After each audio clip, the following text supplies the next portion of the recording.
The post-hypnotic trance is one of the most important but one of the least discussed terms in psychology and in academia. It has never become a common meme in society either. This is tragic because the vast majority of us are walking around and living in some degree of hypnotic trance. It is an aspect of trauma and PTSD that becomes permanent when the shame-guilt bind is triggered, which stays on autopilot until the metaphoric trauma unit arrives.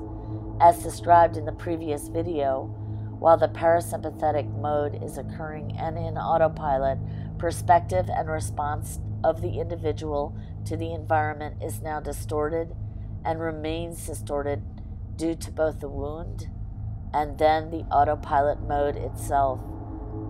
The post-hypnotic trance is a protective mechanism as the event that is threatening the survival of the individual is triggered.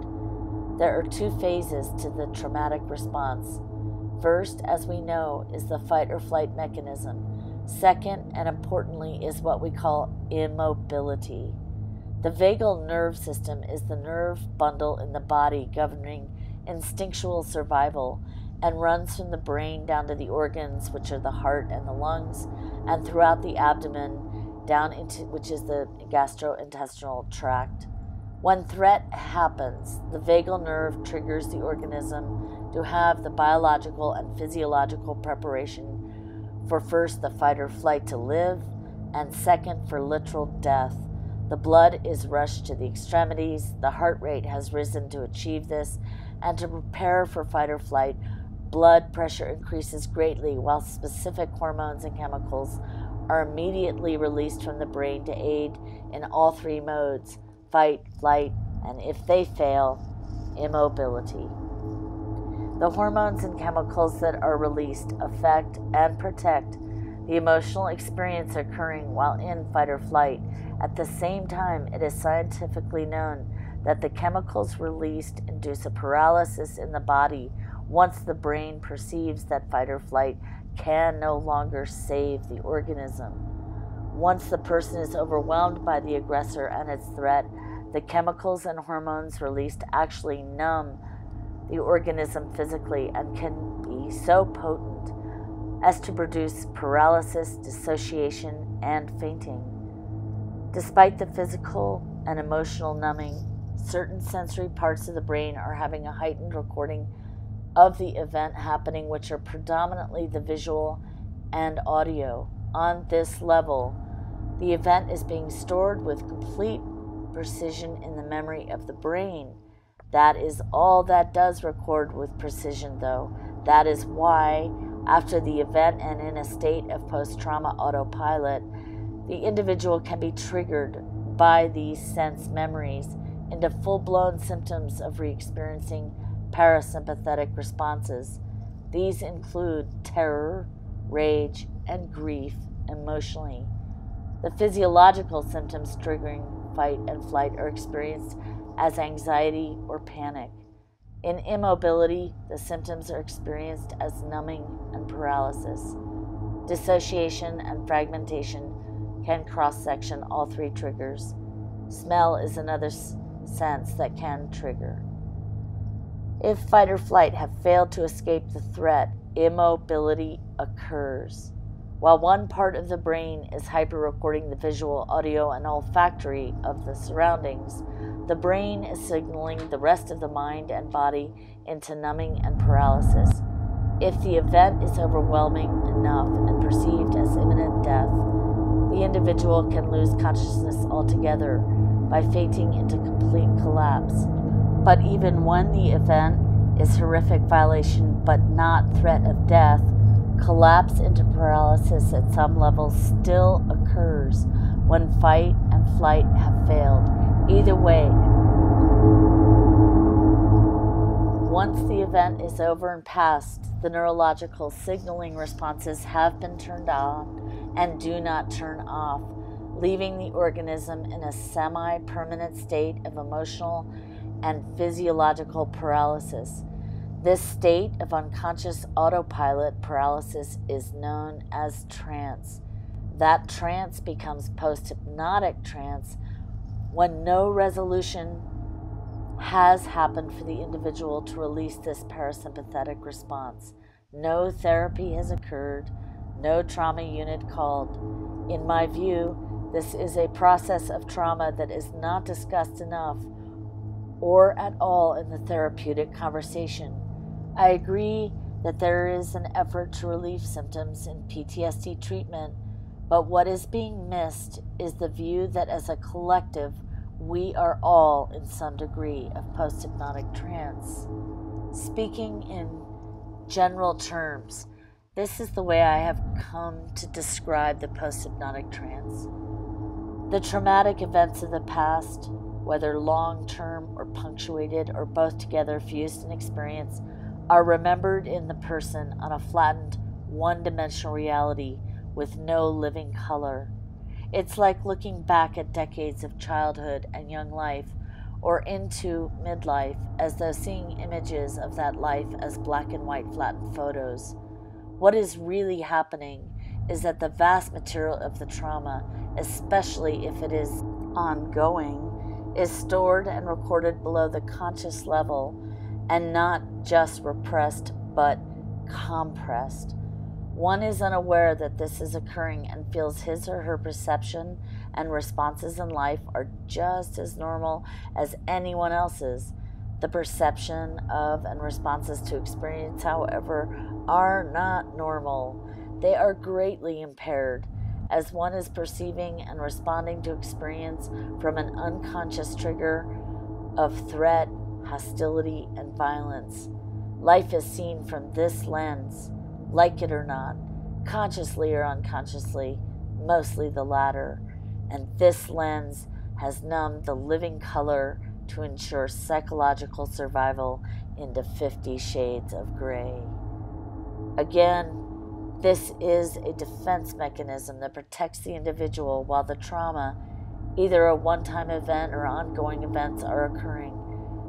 This numbing of perception, not to be confused with the heightened recording of visual, auditory, and olfactory senses at the moment of life and death threat, allows the individual to cope psychologically and emotionally with the experience of acute violation. It is a permanent state of seemingly subtle shock that one is not cognitively aware of after the full-blown acute shock has passed. This is where the reality of unhealthy dynamic arises.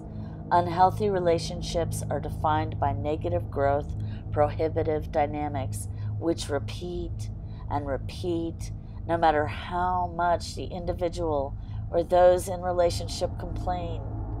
They cannot seem to extricate themselves from the unhappiness and frustration this causes, and don't know why. If one is more in the victim mode, one cannot understand why on earth people continue to be so harmful and cruel and sensitive, whatever. And if one is more in the tyrant mode, they are left to wonder why they need to continually hurt others whom they can only feel disdain for. Both may be aware that their anger is out of control. The tyrant may wonder why stupid, weak people keep coming back into their lives to ask for their punishment. Victims wonder why they so often have a need to leave others feeling guilty after occurring hurtful interactions. Most are not aware enough, though, due to the unconscious level that controls the parasympathetic system, to be able to self-reflect or only on the vaguest of levels. Others are more aware of their predicament, but without the trauma unit, metaphorically speaking, cannot define for themselves what is happening to their lives and why. Once again, we are left to the paradox of the victim-tyrant fusion.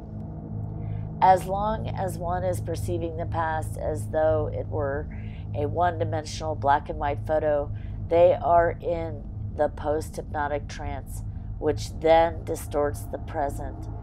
This can also just be referred to as the trance or the trance-like state. If death is about to occur in a way that has put the individual into acute shock as per its own perception, the trance protects the vast majority of the emotional and physical experience from full encounter with this acute violence. The hypnotic trance prepares the person who is about to experience violence or pain or even death to not feel it fully, physically or emotionally. The individual has limited access to that memory of that event, except for in re-trigger, which is also called flashbacks and contained in sensory memory. But even in flashbacks, the memory is generally repressed and compressed and unable to be fully remembered. Importantly, current reality is distorted through the same numbing process, which is still an active trigger. The post-hypnotic trance interferes with proper mental, intellectual, emotional, and spiritual growth. The normal process of the otherwise healthy organism are stunted and become deformed, inhibiting the full creative process of that life.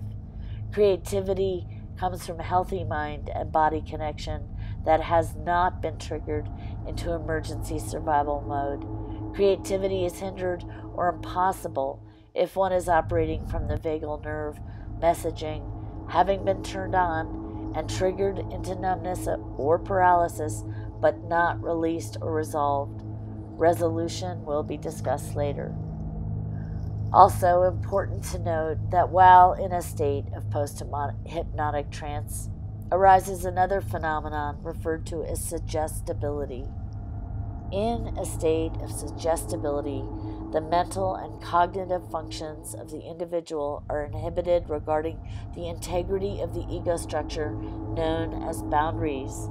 One stuck in suggestibility has lost clarity of where one's own self begins and ends in reference to its environment and in interaction with others. Boundaries are now blurred. Suggestibility is now apparent. Suggestibility becomes a problem socially when those who do not have the individual's best interests in mind then play with the perception of reality with that individual. When whole groups of individuals who are in a trance state are gathered in groups for malevolent reasons with an intention to alter and control their perception, the effects are even stronger within the group. This is referred to as groupthink or group mind. The collective in groupthink is a social malignancy that needs to be taken more seriously than any other issue in society for obvious reasons. I'm hoping they're obvious. The entire society can act out of unconscious perception and be led to acts that threaten the species itself. In my own experience, when levels of healing occur where the black and white, one-dimensional photos return to living color, either in stages or in spontaneous bursts, there is a sense of something huge being given back inside that was felt as loneliness and isolation, hollowness. It is like that broken and smashed up leg that one has been limping along all this time is suddenly restored to living health. The leg is now living flesh and bone again, springing to life, able to run. But to go even deeper, there is something hugely profound that happens in human experience, way beyond an extremity, like a mangled leg, finding itself suddenly running toward freedom. It is like a vacuum inside oneself that had kept one's soul in some hollow, undefinable place that stunningly flushes with an explosion of relief. The relief. The relief. As the relief flushes in, the hollowed vacuum fills out. This relief one experiences as the vacuum of sorrow buried so deep within the soul has been blasted into fullness of everything alive. The relief I speak of is from guilt. In that moment, one falls from the crucifixion. The tethers come unbound. One is letting oneself off the hook without knowing they could have this knowing. It is not something cognitive. It is not something one plans out. That haunting sadness, that eternal buried remorse that one doesn't know one has, while at the same time one knows that brokenness is there, unable to put into words, unable to find it or to cry out to it, unable in all the screams of eternity to see it or touch it or feel it. It suddenly is found and seen and touched.